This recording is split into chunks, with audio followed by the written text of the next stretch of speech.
Good after media. Did I get it right? My lunch partner told me that it means you guys all look really good today. Why don't we start with that? Why don't you turn to your neighbor beside you, look them eyeball to eyeball and say, boy, you look good today.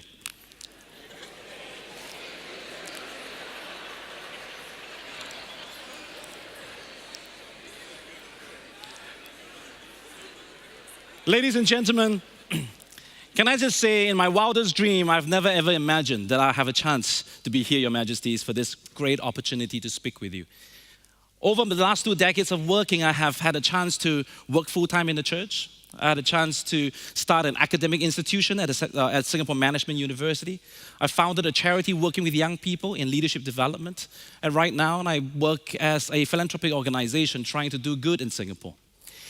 In all this while, in these last 2 decades, in every place that I've done leadership development, one question fascinates me. And the question is, what does it mean to win?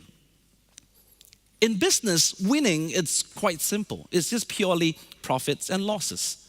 Even though that is changing quite a fair bit, we have unicorn companies with billion-dollar valuation, but yet their finances are actually not that good. In academia, winning used to be pushing the frontiers of knowledge, trying to find the best research project. Because with great thinkers come great students, and you build a great institution. But that too is slowly changing, because right now in academia, winning means finding the next available fund to do the next research that people are asking us to do. What about us in the nonprofit sector or in business that's working in the social space? What does that winning really looks like? The world has changed, and I think that's quite an understatement in recent times. We've seen the evolution of how things are and the problems and the complexities of the problem that we are facing. So what does it really mean to win?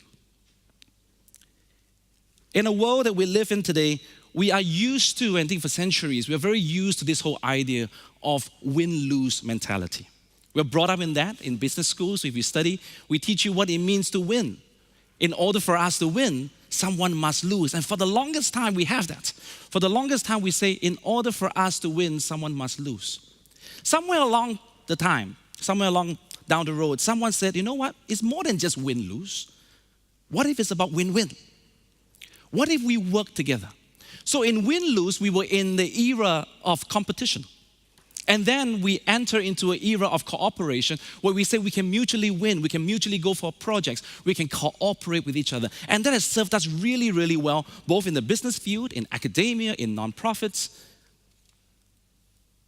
But all of a sudden, I would say maybe in the last 5, 10 years, we're starting to have an issue with win-win.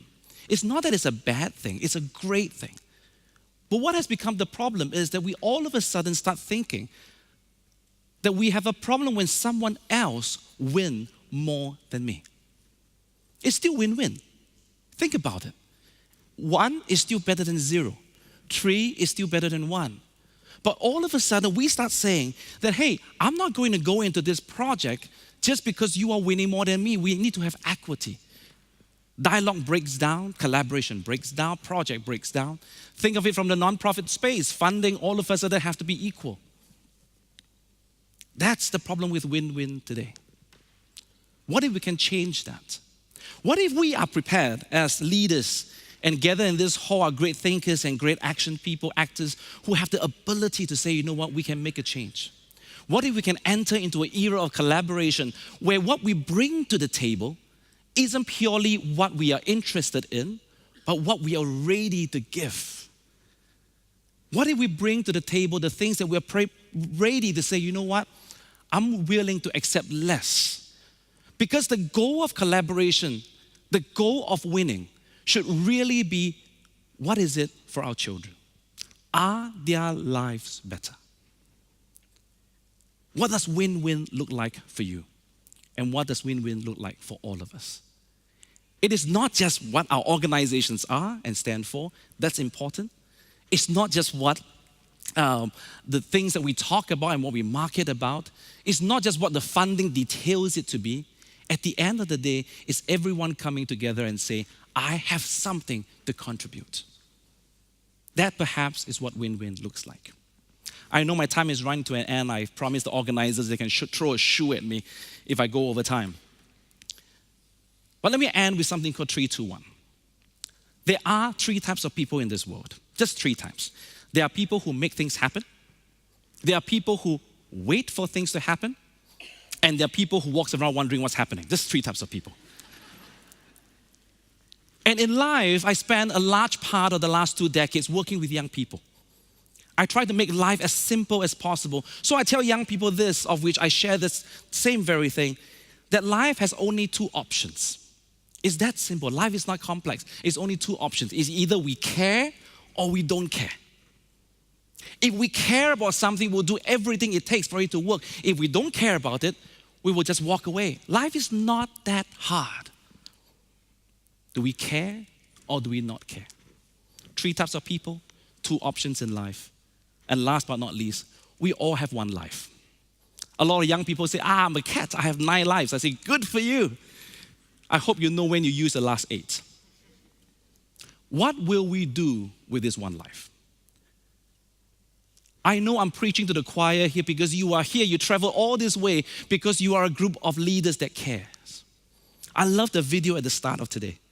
I love the phrase side by side because that's what collaboration is about. That's what winning is about. It's not about my interest. It's not about your interest. It's about the common good that we can see the world a far better place for our children. A world that they can grow up in without fear. A world they can thrive. A world where you and I can be proud of to say, this is what our children deserve. Thank you for this opportunity.